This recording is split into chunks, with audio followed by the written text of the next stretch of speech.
saya sangat menyayangkan sekelas Universitas Gadjah Mada membuat tayangan abal-abal semacam itu. Jadi hari ini saya memang membersamai sahabat saya Bang Resmond dan Bang Ian yang hari ini masih menjalani pemeriksaan. Jadi saya benar-benar datang sebagai rasa setia kawan, rasa seperjuangan ya, karena beliau-beliau kan masih memberikan keterangan di Polda Metro Jaya sebaik-baiknya. Karena saya kan sudah minggu lalu dan alhamdulillah saya sudah selesai.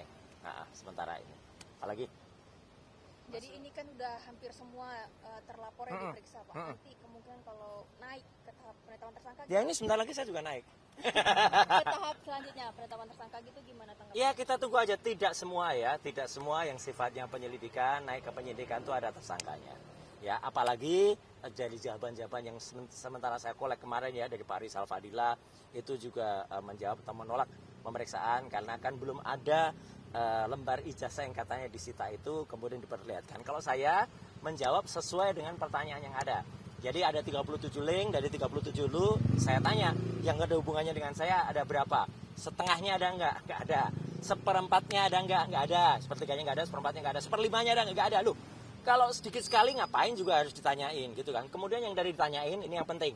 Ada dua diantaranya itu yang tersangkut dengan ada videonya orang namanya Sylvester Matutina di situ. Saya bilang ini harus di drop. Saya tidak mau orang ini dijadikan saksi. Karena apa? Karena seharusnya dia tidak berada di sini.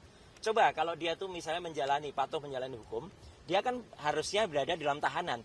Tidak kemudian datang dan menjadi saksi gitu kan. Jadi dia bersaksi di situ, dia terlibat di dalam situ. Artinya itu harus di drop. Nah kalau itu di drop, kan sedikit sekali yang terkait dengan saya. Utamanya yang mulai tanggal 22 Januari. Tidak ada saya, nama saya tidak disebut, ya, apalagi di situ. Kalaupun 22 Januari tidak, 26 Maret pun saya juga belum ada. Saya juga belum quote and quote belum lahir di perkara ini gitu ya. Karena saya baru mulai itu ikut tuh setelah itu. Jadi kalau tanggal itu nggak ada, saksi itu adalah apa yang bisa kita ceritakan, itu apa yang kita lihat sendiri dan apa yang kita dengar sendiri. Jadi kalau bukan kita lihat dan bukan kita dengar, itu namanya saya berpendapat. Saksi tidak boleh berpendapat. Jadi itu. Artinya meyakini tidak akan menjadi tersangka ya? Yakin dan tidak itu kepercayaan kepada Allah SWT ya gitu. Jadi kita doakan saja semoga penyidik-penyidik firm ya gitu benar-benar jujur dan amanah dalam menjalankan tugasnya. Kemudian tidak menambah-nambahkan, tidak mengurangi. Contohnya gini, Joko Widodo kan menurut kuasa hukumnya hanya lapor 24 link. Tapi tiba-tiba naik jadi 37. Itu siapa yang nambahin? Ya, apalagi katanya Jokowi tidak melaporkan nama.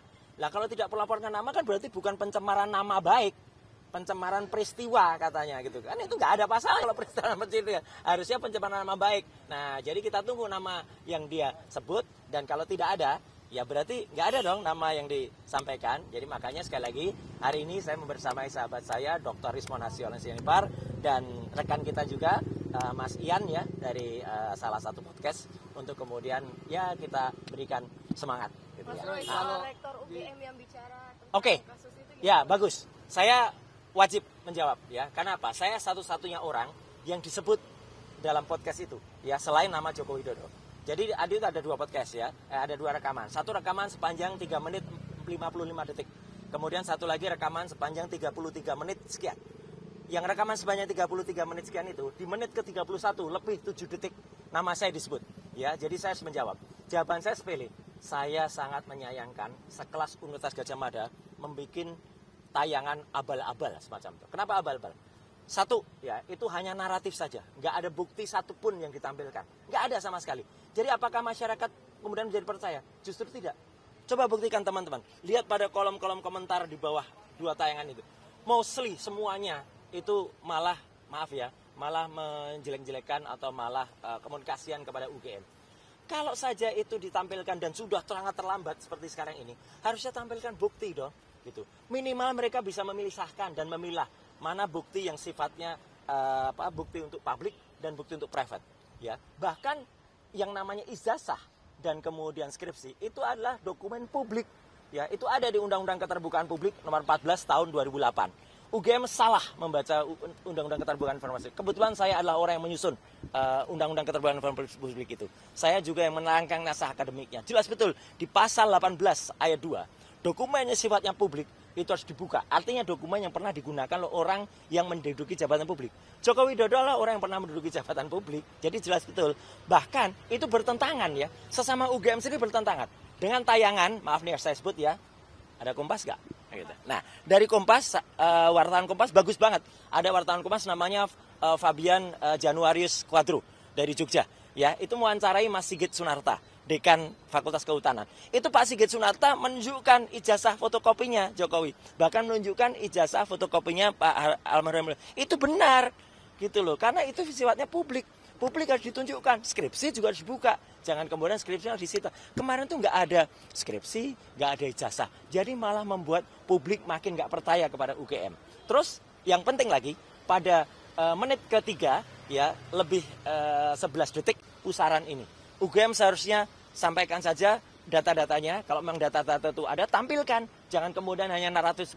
Jadi kemarin tuh statementnya UGM itu 1 udah terlambat, 2 hanya naratif, tidak ada nilainya sama sekali. Secara hukum sangat disayangkan dan saya pun selaku lulusan dari UGM, ya saya bilang lulusan ya, bukan yang alumni. Karena kalau alumni itu sekarang definisinya udah berubah.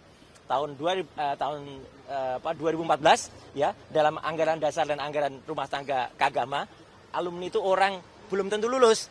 Masuk UGM sehari aja bisa alumni. Jadi saya nggak pakai istilah alumni lagi bagi saya. Lulusan UGM, saya sangat menyayangkan tayangan UGM itu. Benar-benar tidak berkualitas, bahkan menurut salah seorang wartawan senior, ya namanya Pak Lukas Warto, itu ketua AJI ya, Aliansi Jurnalis Independen, itu nggak ada bedanya dengan humas kecamatan ya dalam rangka membuat tayangan.